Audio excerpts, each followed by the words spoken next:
at the Taphouse season.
Go.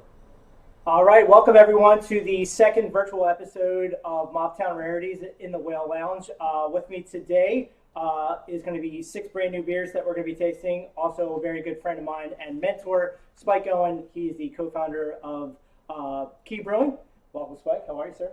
Thank you, Tim. Very few people get to call me Tim, and this guy's one of them. I've known this guy. He hired me for my very first bar job way back in 1998. 98, 99, yeah, at the Austin Grill in the Can Company. Back when I had blonde tips and you had frosted tips, and you came in. A chain wallet and exactly, you did. You did, and hey, if Vinny Noto's out there, I mean, come on. Oh yeah. The bar bags. Yeah, man. All right, so this week we're going to go a little different and a little bit all over the place. The first ones are going to be a couple bottle conditioned sours, and then we're going to move into Collab, a great new beer from Key Brewing. Aslin's got a super rare double orange Starfish. Last, we're going to finish off with a little bit of dessert with a barley wine from Crooked Run called Wrath of Pecans. So if you guys are following along, we're starting with the very first one on the top left, the Wicked Weed. Let's take a little taste. Wash it down with whatever else you got left.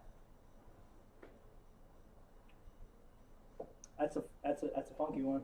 That's really good though. Oh yeah. That is not. Oh. Real vibrant. It's got the barrel aged funkiness to it. A lot of blackberry to it. No, that's really nice. That's a nice little palate shocker to get to the system. Yep. But how long have we known each other? It's been probably it's going on 20 years, 22. It's 20 plus years. This guy's got some. He was in. Oh, I've seen. Oh man, he was in my first wedding. We ran our first marathon together. God, what else? We worked at Balmer Brewery back in the day. Balmer Brewing Company. Yeah. We've had a lot of great times together. Yeah. It's awesome to see that Tim's now. Can I call it? Should I call you Scooter? That's fine. That's fine. Right. Whatever you want to do. Yeah. It's Scooter's. He's risen up in the beer world.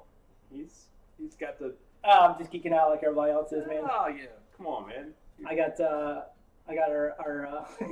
we got our like camera like taped on either side on a brown box. So like we're all still figuring things out. But I open up your refrigerator. What you got inside? All right, so to drink anyway. So all right, so beer wise, I have right now I have some semi-charmed, which is I'll talk about that later after we taste this. That's pale ale we do. And I go back to some old school stuff too. It's like I'll have a can of Budweiser in there. I'll also have a bottle of Negro Modelo. Negro Modelo, yep. And there might be some wine, or it could be some sparkling wine. I always like the time of night when we'll drink a couple of beers together, and then he'll switch over to gin and tonic, and it just looks like club soda in a plastic cup, and that's I was like, oh yeah, that's where we're at right now. The red cup can hide anything right now. So, but you're in a liquor store right now, and you're out of beer at home. What do you grab for outside of your brand, obviously? I'll be honest with you, I love lagers, and I love some of the lower ABV stuff. The 4.5s to the 5.5s. Little no higher. Monument does some great. I love Pinch and Pills. That's a solid. That's a great beer. But there's a lot of stuff that's coming out from some of the smaller breweries too, that are great, or not smaller, but just some of the up and coming local Maryland breweries. I do try and keep it local. Maryland style. So support small or support local more than small, but yeah, absolutely. All right, let's roll into this next one. We got another American Sour from Upland up in Indiana. I've tasted this one before, and it's a lot more vibrant. And it's kind of got like a dry finish to it, These two sours are totally different. Yeah. Totally different, like a dark barrel aged and finished in white wine barrels for 3-4 months. That definitely is a kind of tannic taste, a grape taste to it at the bottom, but just kind of shocks your taste buds. That's really good. I could actually drink this all day long. That is a or at least for an old guy like myself, drink 2 cans of it before I have to take some Tums. Some Tums and move on to the Bombay Sapphire. And all right, harder question. Where do you see what's your take on how the pandemic has reached or has affected local breweries? Where do you see the beer game going right now? Well, that's a great question. It's a big question, but let's narrow it down. The pandemic, it shook everybody to the bone. It didn't matter what kind of business, whether it was beer, restaurant business, bar business, manufacturing, retail stores. I think it's actually starting to make us be a lot smarter and a lot better at what we do. Our decision making is based on us selling more package, than anything else. And so, in the beer world, packages carries our lowest margin, and kegs were stuff that we relied on to balance things out. So when you do things like that, things like that happen, adversity, you kind of look to your community as well. So the beer community is pretty strong, and we do. So it's all the graphic artists and the local the local community to kind of push forward and kind of reinvent and adapt, and I can definitely see that, absolutely. It helps that you guys do these kind of things, and we're able to be part of it. And before the pandemic hit, we were up here every Friday just kind of trying new stuff that wasn't offered everywhere, and that was the draw. And people could come up here in a judge-free zone and basically try some really cool stuff. And sometimes they liked it, sometimes they didn't, but it was just we don't really rate. That's my, with my little side project and Humble Beer Society, we don't really rate. We just like to come together, try beer, and then just go from there. Not really make a decision. Do you agree with the pace and direction?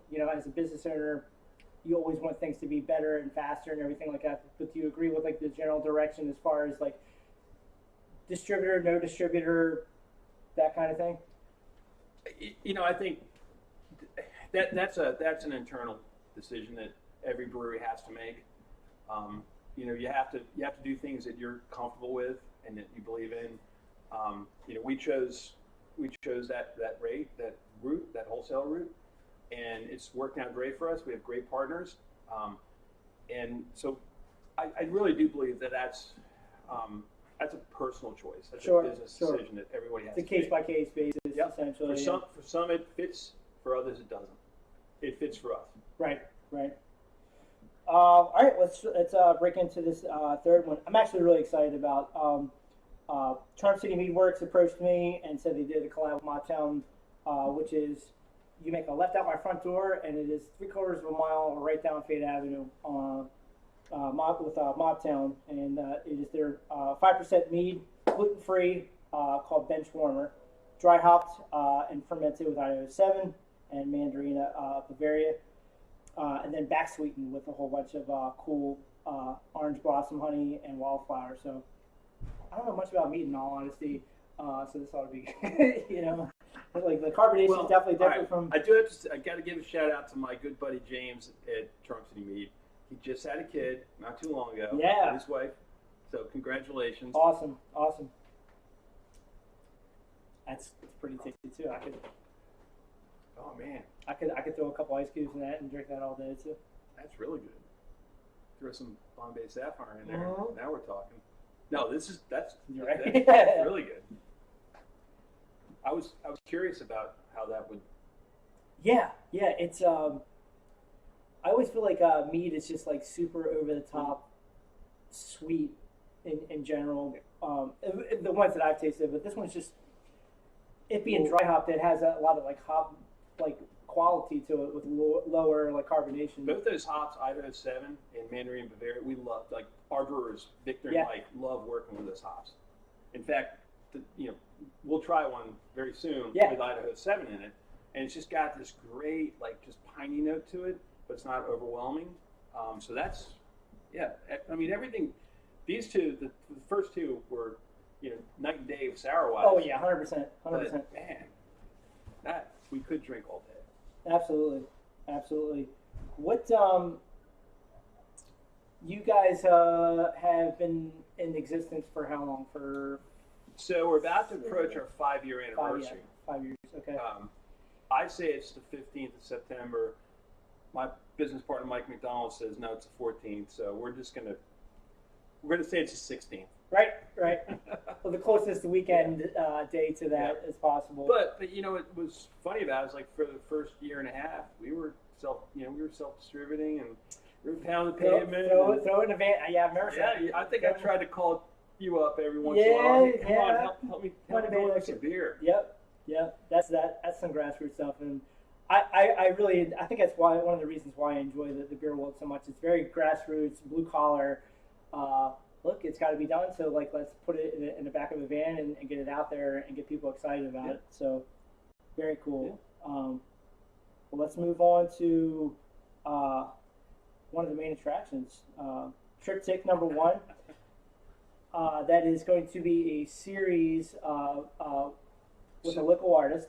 So what? Yeah. So what we did was, we love to brew New England's every 7 to 8, 10 weeks, and we just decided that we were going to do a 3-part series. A triptych is a 3-panel piece of artwork. It's 3 different panels, and it usually is it comes together in one piece, but in 3 separate pieces. So our great friend, our creative director Jeff Walker, has a friend who grew up in Dundalk, and he was a street artist. He was tagging trains and mailboxes to a place. Yeah. And the guy's awesome, and this is his pen and ink series. So got it. So his true framework is street art, but this is just something he does, and I mean, it's when all 3 cans come together, it's gonna look pretty cool. That's pretty rad. So he grew up in Maryland, but now lives in Richmond. He lives in Richmond, yeah. Yeah, which is one of my favorite places to kind of just go and have a weekend. Hey, so my wife and I, Susan, were just in Richmond, and there's a place called the Quirk Hotel It's right over by VCU. Awesome place. The Quirk Hotel, that's awesome. Yeah, we stayed at the Graduate right next to VCU, so we'll have to check it out. Yeah, next time do the Quirk Hotel. Okay. Excellent. Flavor profile, things you like, things that you are thinking might be different in the next year, in the next number 2 and number 3. So this one, because we use Idaho 7, which gives it that pininess, that moderate pininess. No, 100%. And then we also used a cryo blend of experimental hops, which helps with more earthy tones and more green. Right. So this is next to no hop bitterness, no aggressive. Yeah. It's all like just hop flavor, like right in your face. It's really good. Working with cryo hops are kind of fun. Yeah. I mean, high in oil, so it's really, you can have so much different flavor profiles with them, and it's all science. You work with cryo hops, it's all science. So those of you who don't know, cryo is like basically like your powder, like lupulin powder, or it's these just compressed. They take, they crush it. They crush hops and it's just more oils. Essential oils, yeah. Mm-hmm. And then they put that in after the boil. Yep. So it's more flavor and less bitterness to it. Got it. Excellent. Fun to work with. Higher yields on them. Yeah. So like for brewery side, when you leave, it just gives off more product for everyone to enjoy. Mm-hmm. Next, I don't know if how much you've had. I'm actually been a big fan of Aslin. I've met Sean from Other Side quite a few times, and he's done some great stuff for us. One of his big accounts is Aslin. I've gone to the Alexandria store, the newer store. Have you got to try any of their stuff? Oh yeah, I've been there a couple times. Because I know you used to work in Alexandria way back in the day. But the actual brewery itself, the new one in Alexandria, is not too far down the street from Port City. Which is another good friend of our brewery, Bill Butcher. But we've been to Aslin a couple times, and it's an amazing place. Yeah, they're doing great beer. Before March, I got to sit in at their new tap room, and like high ceilings, like basketball arcade game, like all sorts of food. There's a really cool deli across the street, and Total Wine, so you can stock up on some different stuff. I think the new like trend right now is to make these big double IPAs, and you don't know it before until you get up and go to the bathroom or something, and it's 8.5%, man. So I stand behind saying it's a sneaky brother of the original. No hop bitterness, like super easy to drink. Again, dry hop, like it's all the flavor to it, and none of the aggressive bitterness to it. What do you? So you got in the game for 5 years. There's a ton of breweries that you've seen open after you guys, and since then. What kind of advice or direction would you say would be a good idea to go for those guys?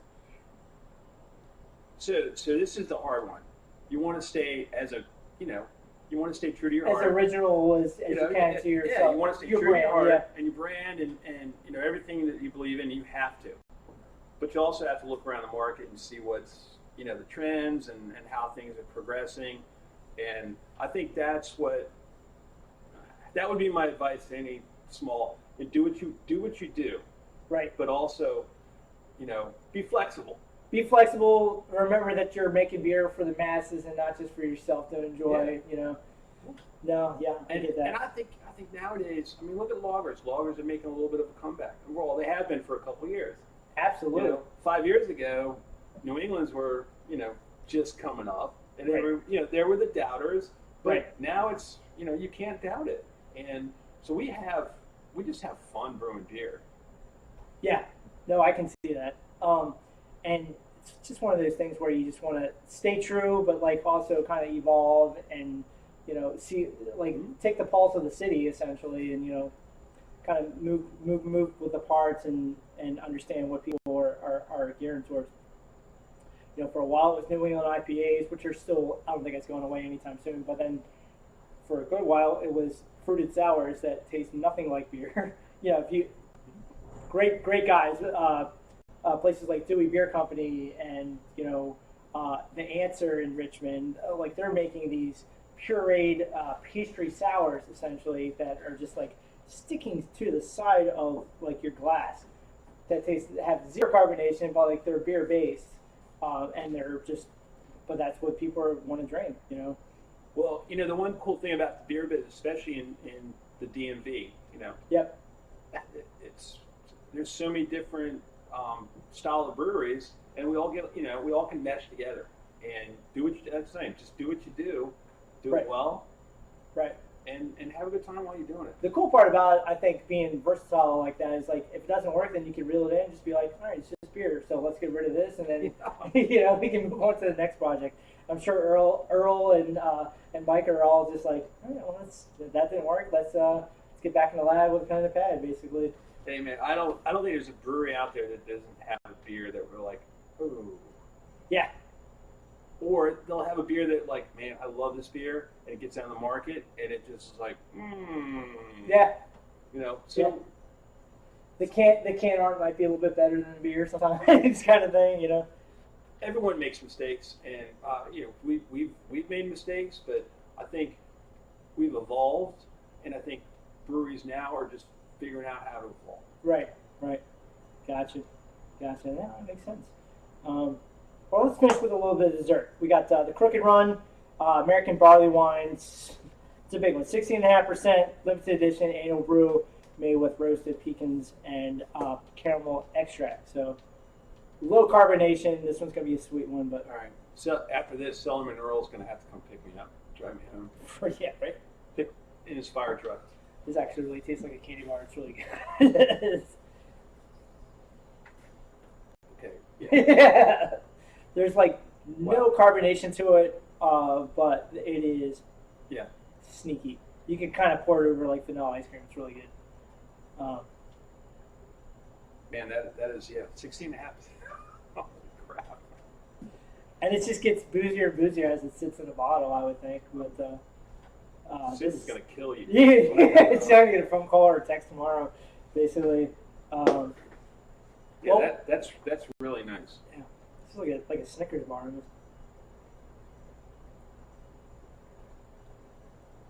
Well, what we got? I walk into Key in the next few weeks. What do we got going on in general? So, if you haven't been out, our tap room, we don't have anything inside. It's all outside.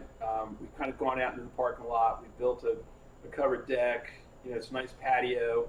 Very socially distanced. So we have a couple new beers coming out, which I will shamelessly plug. Go on, please.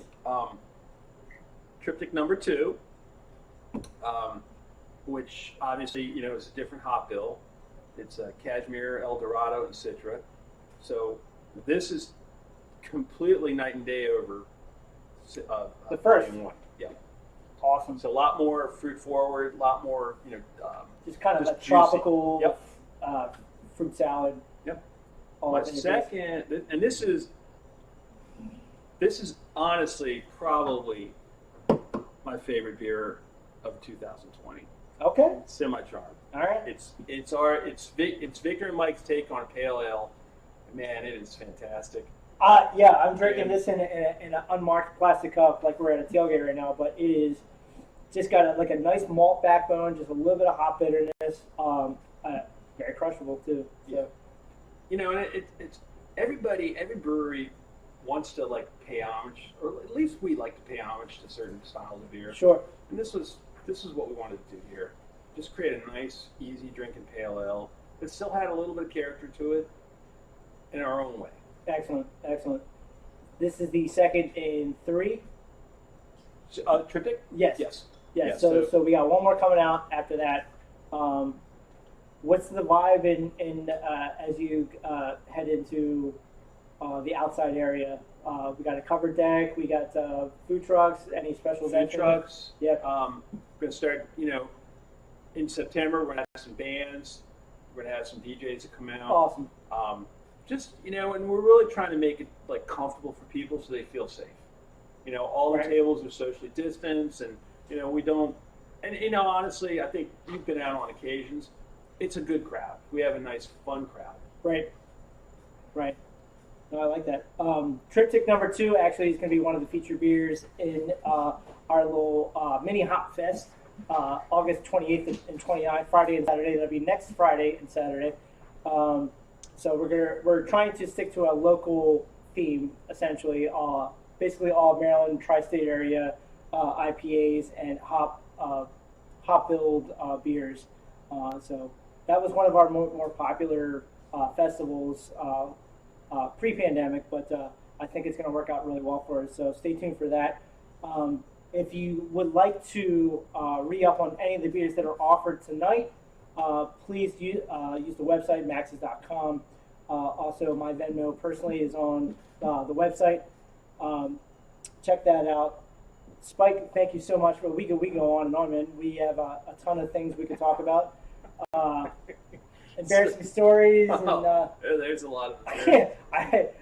Do you remember the one? All right, so I'll say this one real quick. Do you remember we were down in this little valley, and it was right before an event, and you took the lid off of a pint of Southern Comfort and you threw it away. He's like, can't throw it away.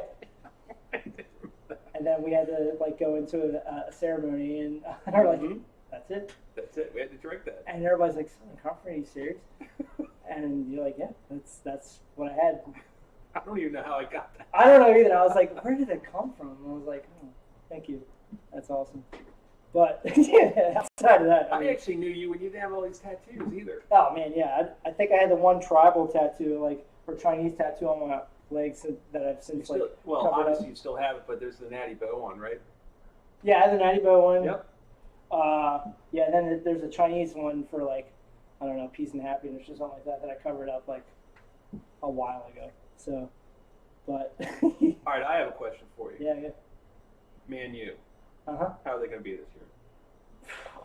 Man, it's tough to say. We got. I like to say it's a rebuilding season, but it's a rebuilding season since Fergie left, 8 or 9 years ago. So. Is it time to come to the red side? It is the red side, but the Liverpool side, you mean? Yeah. Coming from a guy who lives I live 5 doors down from Baltimore, a wonderful establishment, but they're just supporting the wrong team. But all right, well, I'm going to keep trying to get you over there. Maybe after a couple more crooked runs. But hey, listen, before we sign off, if we're signing off soon, I have a special present for Tim. It's a tank top. It's a men's. I don't know. So I would like to see you sport that at some point. Maybe a shift when everything gets a little further over. Yeah. I will say. Or maybe the double sided. Say number 3. Yeah. I dig it. So you guys will be able to see my great chest here. It's awesome. Is it great? Oh man, see? You gave me I started this right here. You gave me this much. Right here. You're like, oh yeah, run a marathon. It'll be fun. Dude, thanks so much for having us. We could go on and on, but it's time to sign off. If you guys want to re-up again, please revisit maxes.com. Email me if you have any questions at all. We're here for you guys. What would you like to see? What would you like to not see? What am I doing wrong? Do I got something hanging out like this? I'll answer all those questions. Thank you so much. We'll see you guys soon. Thank you.